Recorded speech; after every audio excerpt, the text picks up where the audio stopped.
धनंजय मुंडे शिबिरामध्ये असं म्हणाले, पहाडीचा शपथविधी ज्या वेळेला झाला होता त्यावेळेला अजितदादांच्या पायावर डोकं ठेवून मी असं म्हणालो की दादा आपण जायला नको, पुढे मोठा धोका आहे.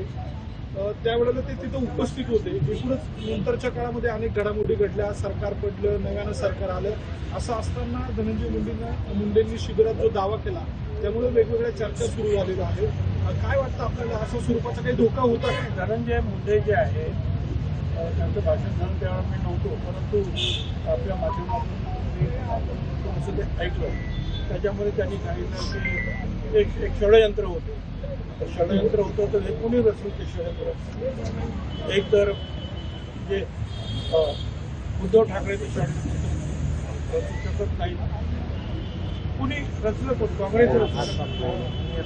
मग जे काही राष्ट्रवादीच्या लोकांनी रचलं, बीजेपीच्या लोकांनी षडयंत्र रचलं, त्याची काहीच पाहिजे नाही. मला एवढं मात्र आठवतं की त्यावेळेला मिटिंग सुरू होत्या आणि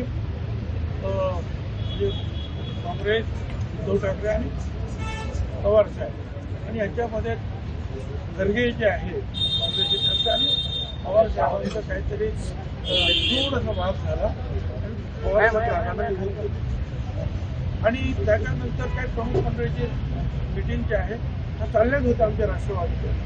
त्याप्रमाणे 8 वाजता एका ठिकाणी मिटिंग बोलवली, परंतु त्या मिटिंगला अजितदादांचा हजर नाही. कुठे आला. दुसऱ्या दिवशी जे आहे जेव्हा TV लावले 8 वाजता तेव्हा लक्षात आलं की अजितदादांचा शपथविधी मी ताबडतोब पवार साहेबांकडे गेलो होतो. पवार साहेबांनी तोपर्यंत उद्धव ठाकरेंना पण फोन केला होता आणि सांगितलं की आपण मजबूतीने उभं राहिलं पाहिजे आणि हा प्रयत्न जो काही नक्की झालेला आहे ते होणार नाही याची आपण काळजी घेण्यासाठी कामाला लागूया. मी त्यानंतर आम्ही सगळे गेलो. आता आम्हाला काही कल्पना नव्हती असं काय अगोदर कोणतं ठरलं नाही ठरलं काय झालं तर हे सगळं झालं आणि त्यामुळे मग आम्ही सुद्धा जे आहे की गेलेले इकडे तिकडे गेलेले आमदार किंवा न गेलेले आमदार हे मला माहिती आहे. त्यानुसार मग पुढे जे आहे मी प्रत्यक्ष अजितदादांच्या घरी गेलो की तुम्ही असं करू नका. परंतु मग दुसऱ्या दिवशी जे आहे कोर्टाचा निकाल आला. त्या निकालाच्या नंतर सुद्धा आम्ही त्यांना सांगितलं की आता एक कठीण झालेले वाटतात तर तुम्ही जे आहे बंद आहे ना पवार साहेबांनी परत या.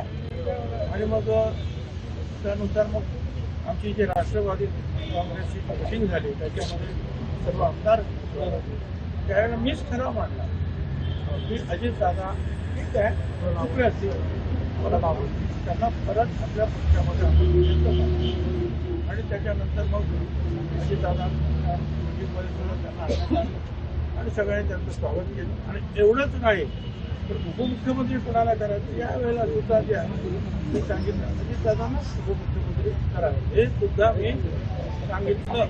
तर त्याच्यामुळे काही लोक त्यांना वाटत होते की अजितदादा नाहीत आता आपण त्यांना थोडंसं वाईट वाटलं. माझ्याबद्दल थोडासा राग सुद्धा त्यांना आला, परंतु मला त्यावेळेला ते योग्य वाटलं. हे आपल्याला करणं आवश्यक आहे. त्याच्या वेळी ते केलं. आता काल त्यांनी जे काही सांगितलं रोग कुणाकडे होता मला तर काही कल्पना त्यांना. लोकशाही मराठी ऐका, पहा, जागरूक रहा.